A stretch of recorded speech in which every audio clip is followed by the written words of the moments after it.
ఓం శ్రీ గౌరీదేవ్యై నమః.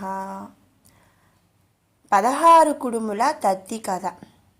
అసలు ఈ 16 కుడుముల తద్ది ఎప్పుడు చేస్తారు అంటే వినాయక చవితి రోజు ఈ 16 కుడుముల తద్ది నోము అనేది పట్టుకుంటారు. అలాగే ప్రతి సంవత్సరం వచ్చే వినాయక చవితి రోజు కూడా 16 కుడుములు చేసి విఘ్నేశ్వరునికి గౌరీదేవికి వాయనం అనేది ఇస్తూ ఉంటారు. దీనినే చాటల వాయనం అని మనం వాడుక భాషలో కూడా చెప్పుకుంటాము.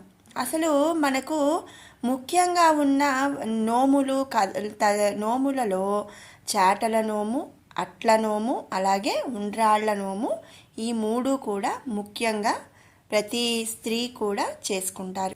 ఇందులో 16 కుడుముల తద్ది వినాయక చవితి రోజు చేసుకుంటారు. ఆ నోము పట్టడం కూడా వినాయక చవితి రోజు నోము అనేది మొదలు పెడతారు. అలాగే ప్రతి సంవత్సరం వినాయక చవితి రోజు కూడా 16 కుడుములు ఆ వినాయకునికి అలాగే గౌరీదేవికి వాయనం అనేది ఇస్తారు.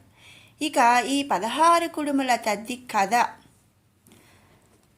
ఒక రాచపడుచు అడవిలో నొంటరిగా కూర్చొని ఏడ్చుచుండగా భూలోక సంచారమునకు వచ్చిన పార్వతీ పరమేశ్వరులు ఆమెను చూచి, అమ్మా, ఎందులకిటుల దుఃఖించుచున్నావని అడిగారు. అందులకామె తాను దరిద్ర బాధను పడలేక అడవికి వచ్చినట్లు చెప్పెను. అప్పుడు వారు, అమ్మ, నీవు పూర్వజన్మలో 16 కుడుముల నోము నోచి ఉల్లంఘనము చేసితివి, అందుచే ఇప్పుడు దరిద్రము అనుభవించుచున్నావు. ఇప్పటికి మించినది లేదు. ఇంటికి వెళ్ళి భాద్రపద శుద్ధ తదియనాడు ఆ నోము నోచుకొనుము, నీకు సకల సంపదలు కలుగునని చెప్పి వెళ్ళిపోయారు. అంతటా ఆమె ఇంటికి వెళ్ళి భాద్రపద శుద్ధ తదియనాడు తలంటుకొని స్నానము చేసి 16 బిళ్ళ కుడుములను చేసి చేట అందు ఉంచుకొని చల్ల తెచ్చుటకు పక్క ఇంటికి వెళ్ళెను. అంతలో ఒక కుక్క ఆమె ఇంటిలో దూరి ఆ కుడుములను తినిపోవుచుండగా ఆమె వచ్చి కుక్క చేసిన పని గ్రహించి నిస్సంకోచముగా నా 3 ముంతల చల్లను ఆ కుక్కకే పోసి నమస్కరించెను. అప్పుడు కుక్క గౌరీదేవిగా మారి, పుణ్యవతి, నీ భక్తికి మెచ్చితిని. ఇక నుంచి నీ దరిద్రము తొలగి అష్ట ఐశ్వర్యములు కలుగునని వరమిచ్చినది. అది మొదలు ఆ రాచపడుచు సకల భోగములతో తులతూగుతూ ప్రతి సంవత్సరము నోము నోచుకొనుచు సుఖముగా ఉండెను.